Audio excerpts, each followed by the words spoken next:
өмірге сен не сыйладың, не бердің? Биіктігі қандай шыққан төбеңнің? Не күтеді сенен енді келер күн? Жүгі қандай сен әкелген өлеңнің? Сұрақтар жан жағымнан қоршап жауап күтіп жүрегімді жылатқан сұрақтар көрген емес көкірекке дем пісіп. Кетеді ғой жеңіл ойлар желге ұшып, жауап бер деп әр сөйлемнің соңында қарап тұрса қатал сұрақ белгісі. Соған жауап іздеймін мен сарылып, көкіректі қоздатады қанша үміт.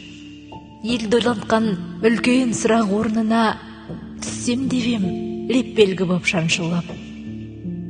Ал әзірше артқа мені қаратпай, жұмысқа сап, тауда, қала, алапта қалғып кетсең, қиып түсем деп сені сұрақ белгі жалаңдайды орақ.